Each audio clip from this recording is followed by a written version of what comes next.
আসসালামু আলাইকুম রহমতুল্লাহ। আপনারা অনেকেই খুঁজছেন আমি কুরআন শরীফের বাংলা তর্জমাটা ভালো করে পড়ব, কিন্তু সেরকম ভালো অ্যাপস পাচ্ছেন না। আজকে আমি আপনাকে দেখাবো মুসলিম বাংলা একটি মোবাইল অ্যাপস রয়েছে, যার ভিতরে বাংলাদেশে প্রখ্যাত 3টি স্কলার তাদের লেখার বাংলা অনুবাদ রয়েছে এবং ইসলামী ফাউন্ডেশনের একটি বাংলা অনুবাদ রয়েছে।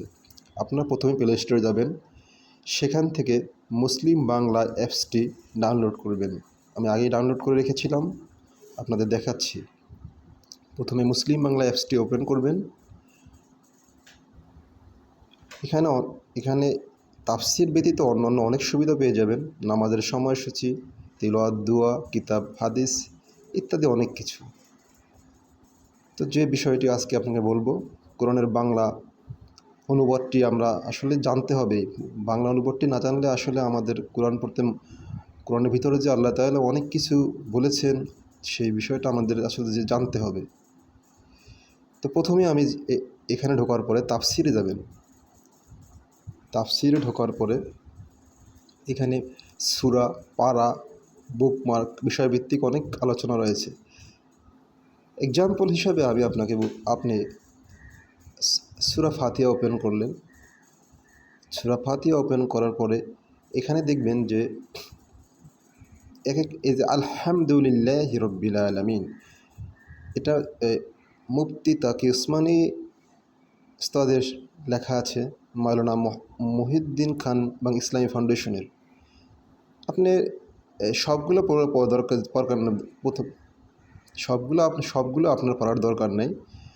আপনি এখান থেকে যে কোনো একটি, হয় তকি উসমানী বা মহিউদ্দিন খান বা ইসলামী ফাউন্ডেশনের, ইসলামী ফাউন্ডেশন লেখা আছে, এই অর্থ সকল প্রশংসা জগৎ সমূহের প্রতিপালক আল্লাহর। ঠিক সেম নিচে আসলেন, নিচেও আর রহমান রহিম, যিনি দয়াময় পরম দয়ালু। এরকম করে আপনি পুরো কোরআনটা একবার রিভাইজ করলেন ইসলামী ফাউন্ডেশনের লেখা অনুযায়ী, তারপরে আবার আপনি রিভাইজ করলেন মহিউদ্দিন খান। এরকম করে দেখা গেছে আপনি এই 5 নম্বর আয়াত পর্যন্ত পড়ে অন্য একটা কাজে চলে যাবেন। পরবর্তীটা কীভাবে পাবেন? আপনি এখানে ক্লিক করে ছেড়ে দেবেন বুকমার্ক আপনার এই জিনিসটি বুকমার্কে রয়ে যাবে। পরে যখন আবার অ্যাপসটি ওপেন করবেন, তখন এই বুকমার্কে যাবেন। যাওয়ার পরে ওইখান থেকেই আপনার এই পড়াটি ওপেন হবে। তো এটা একটি ভালো অ্যাপস, আমাদের মুসলিম উম্মার জন্য একটা ভালো কিছু করেছেন। তো আমরা এখান থেকে আসলে পড়লে আমাদের, যেহেতু মোবাইলটা আমাদের সচরাচর হাতে থাকবে, তো আসলে এখান থেকে পড়লে আমরা অনেক উপকৃত হব। তো সব ভালো থাকবেন। আসসালামু আলাইকুম রহমতুল্লাহি বরকাতুহু।